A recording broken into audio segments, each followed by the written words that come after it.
Welcome back to the Quik Pro France. Down here with Kieran Perot, the commissioner. That means we got a call coming up. Definitely challenging conditions out there. Really tough. I mean, France, it always plays with you like that. It really started to switch on this morning as that tide turned. Half an hour before the comp was kicking off, it was, you know, some really great waves coming in out there, and so we ran with it. And unfortunately, as soon as we got going, we've seen it kind of jack 2 feet. The set's now just breaking on this outside bar and washing all the way through, really messing up the lineup, so not enough time to clean up afterwards. So we're off. We're not going to be running any more heats. Those were the only two. Unfortunately, really challenging heats as well, and disappointing. You know, we really expected it to be a lot better, and we're kind of seeing that wind start to fluff in a little bit. We'll come back tomorrow and hope for a better day. Well, there you have it, guys. Competition will be called off for the day, but we'll get you back up to date on the desk with Pete Mel and Rosie Hodge. Thank you, Strider.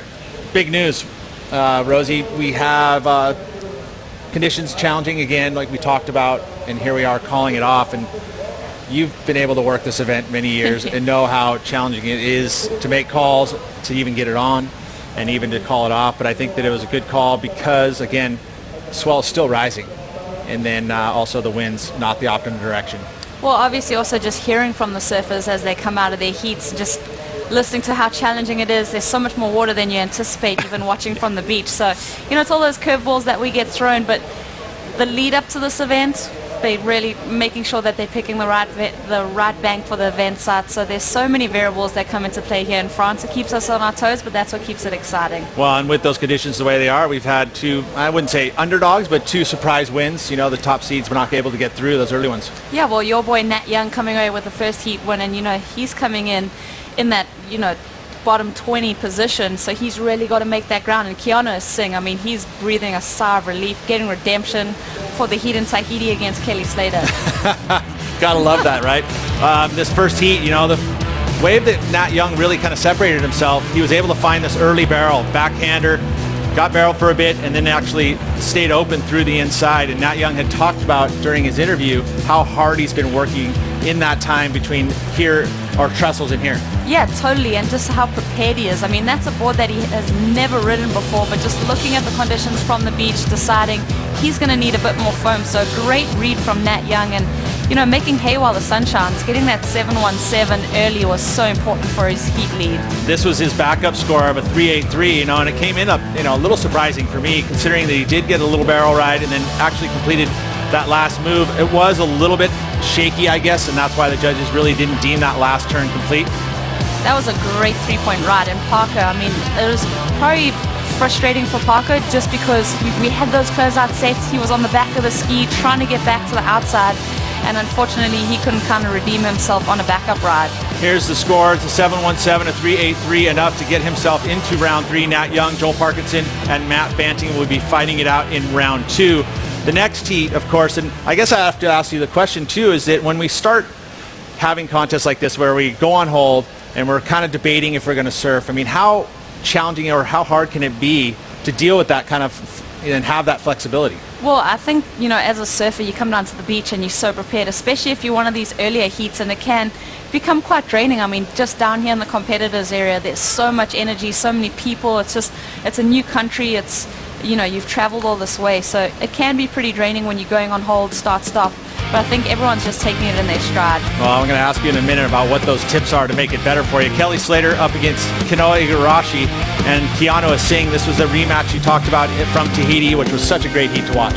Definitely, and I mean, Culs Nus, he's really surfing for his life at the moment. He's not doing that well on the QS, and here on the CT, I mean, ranked 33rd. He's got to make some major ground if he's going to see his place on the tour next year.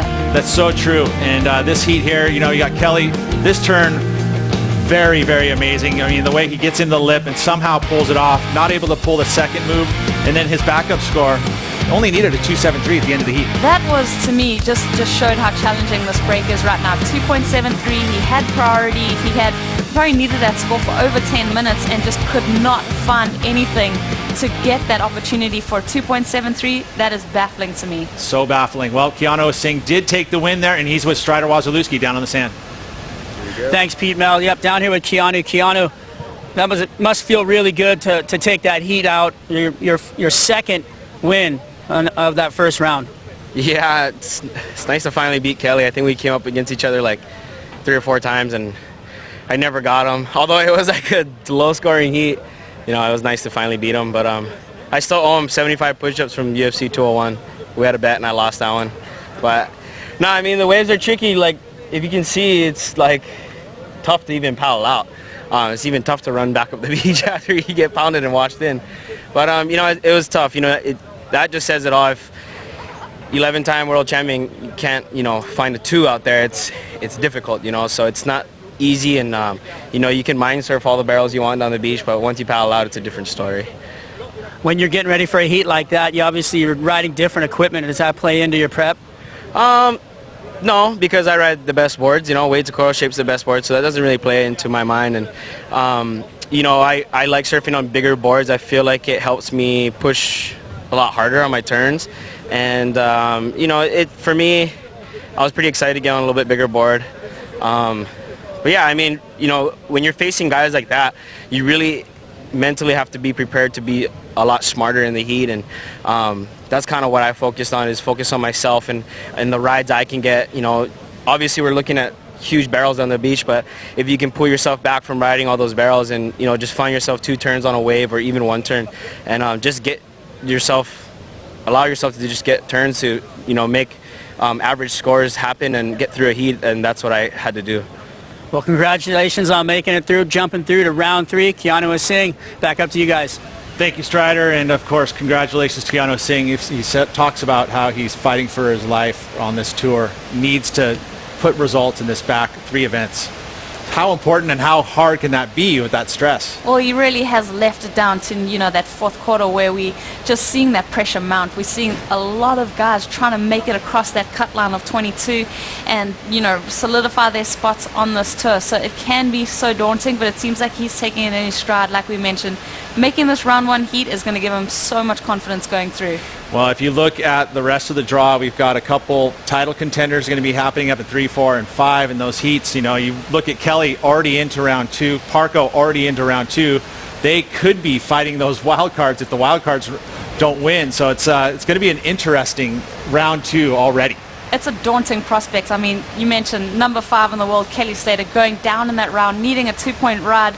It just shows how this year has kind of shaped up, so I can't wait to see, you know, how he fights back in that round number 2 if he comes up against one of the strong wild cards. I'm going to ask you, you going to get out there in the water right now? Of course. Of course. Maybe all not right. here. Maybe well, Lasoud. I'll let all of you know. Thankfully, Joe Travell will be back for Dawn Patrol tomorrow, where they're going to be here at 8 a.m., so don't go any. See you then.